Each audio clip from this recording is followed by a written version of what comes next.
What's up, guys? People are always curious as to what works, what doesn't work, how well it works.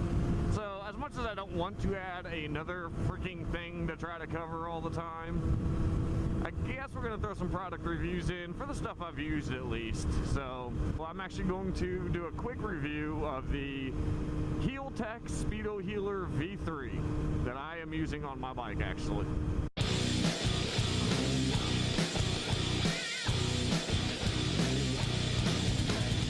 So we all know that sport bike speedometers are not, especially the digital ones, are not actually the most accurate things in the world.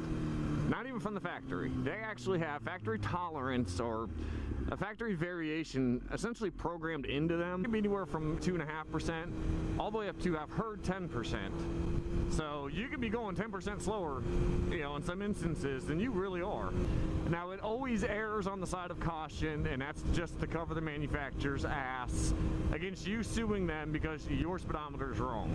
Now there are things you can do to your bike that will actually alter the indicated speed versus real speed.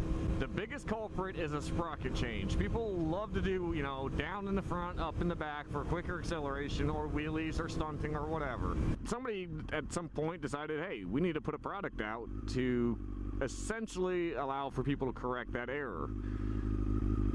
Here comes Healtech, and they put out the Speedohealer, which it does just that. That's exactly what it does. It corrects the speedometer by a percentage. It's always off by a percentage. It's not off by a solid amount.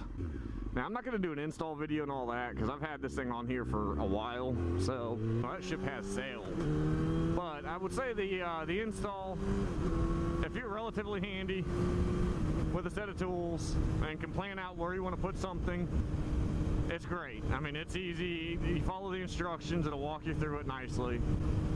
The initial setup and everything, I think it's easier to set up the first time when it's just a blank canvas. They do have an app, and it'll allow you to calculate your differences either by sprocket change, tire size change taken out. I think they have a guesstimated or preset factory error removal. The way I do it, and this is the way I would suggest it because it's going to be the most accurate, I use a riding app called Rever, tracks my rides, blah, blah, blah, blah, blah. I covered that in a different video, but it also tracks my top speed. So the way I do this, I will go out, you know, let's say like on this road, or a road that's dead, no traffic, and you want a higher speed because the higher you get it, the more accurate it's going to be. But it has to be a speed you can safely and reasonably maintain. I do my 100 mile an hour for, like I said, 10-15 seconds. Then I'll go and I'll pull over and I'll see what my GPS tracked speed was, which is, you know, pretty accurate. So you go on there, you go on the app, you can do actual versus indicated. So, you know, if it said I was doing 98 mile an hour, my speedometer indicated 100, but it'll always almost be on the lower side. You'll be going 100 and it'll say you're going 98. So you can actually plug in the different numbers and it will tell you exactly what percentage of variation you have and what you need to program in. Now the instructions for the programming part, I don't think they're 100% clear. So do a little research on their website and really go over the product manual before you start monkeying around with it.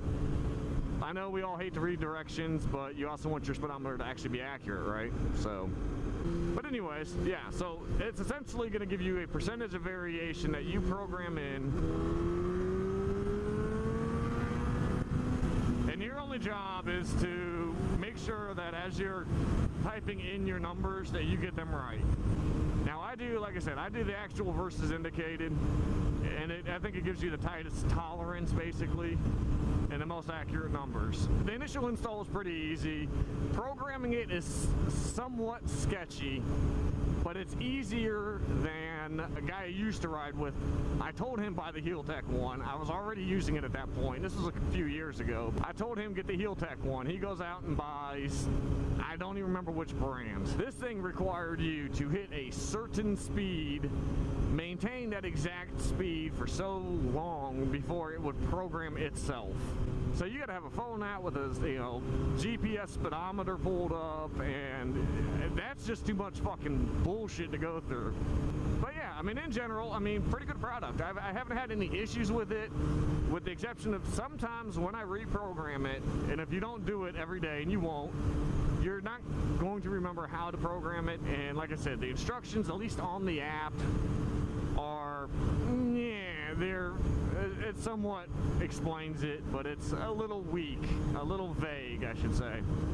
Now, the cool feature, or one of the cool features that it comes with, it actually has a top speed recall. But essentially, I can hit this little button and it will display the highest speed I've hit since I've reset it. What's the highest speed you've hit? Oh, let's hit this button and figure out. Mrs. Demon found that. It's gotten me in some trouble. What the hell are you doing? Get out the road, bitch! I'm not getting paid by them to do this, by the way. Otherwise, I probably wouldn't be saying that their instructions on how to actually adjust it or calibrate it suck. I think it's a good product. It's a great product.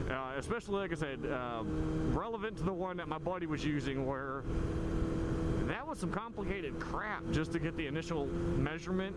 And then if you changed anything else, you got to do it again. So, I don't know. Again, it's just, that was, the simpler it is, the better. I just wish their instructions were a little bit better than they are. Other than that, I mean, like I said, great product.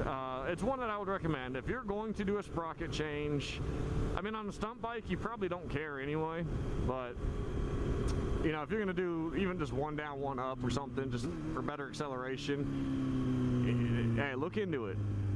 You know, if you're going to switch tire sizes, or you just want a more accurate speedometer, go ahead and look into it. It saves your bike, I guess in the long run, probably thousands of miles, depending on how long you keep your bike. So, pretty much it for this video, guys. Go ahead and click that subscribe button, you know, keep up to date with all the newest videos. I'm going to go home and spend some time with the missus before work, so you guys be safe, and I'll see you in the next video.